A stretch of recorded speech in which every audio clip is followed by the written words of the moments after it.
Okay. Hi, I'm here with John Romita Jr. This is Talk Comics. I wanted to ask you a couple of questions, if that's okay. Absolutely. Great. Shoot away. I wanted to know, how's it been with all the backlash of Kick-Ass going global, shall we say, as becoming a global phenomenon?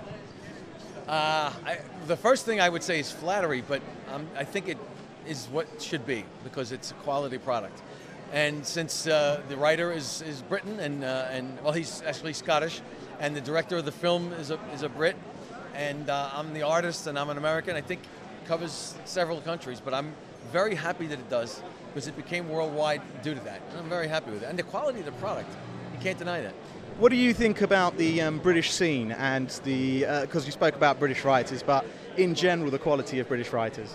British writers, unfortunately they're forced to adapt to the Western culture, the United States culture. I understand that part, but what's amazing to me is how well they do that.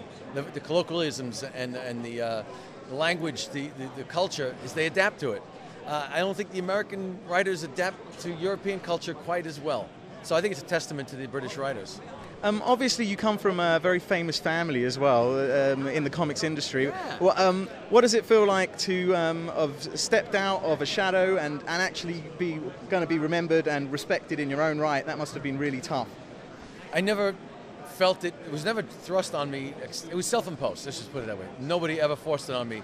My father didn't. There were some annoying people that said you'll never be as good as your father, and I don't really take that as an insult. But anything else was self-imposed, and I don't think I've ever stepped out because I'm not a better artist than my father. However, the fact that I'm doing work regularly and he's not, I've stepped out. I call it success by attrition. Right. As he got older, he decided not to do regular work, so I got more successful.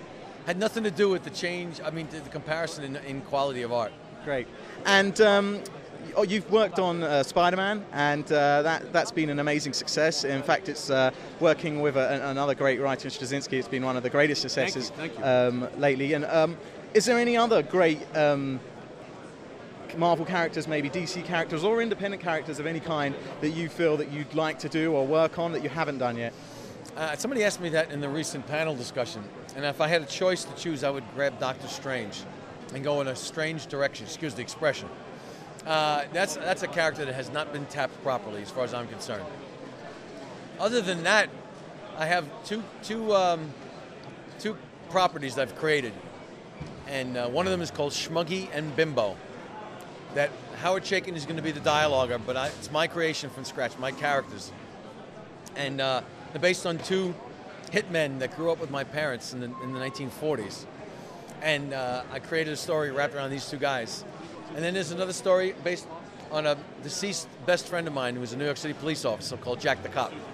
Those two properties, those are what I want to work on. I think both of them are films, but I've yet to get the artwork done on them, so I've got to get to that first after I'm done with Kick-Ass. Great. I'm looking forward to reading that. And you've now got Kick-Ass 2 in progress. Yes. And should we be expecting a movie to follow that? I think you should ask for it. As far as expecting it, who knows what'll happen, but I'm hoping for it. Great, great. Well, thank you very much. I can see we're being moved on. Thank you for talking to Talk Comics. My pleasure. And I look forward to speaking to you again soon. Thank you. I look forward to seeing it. Cheers.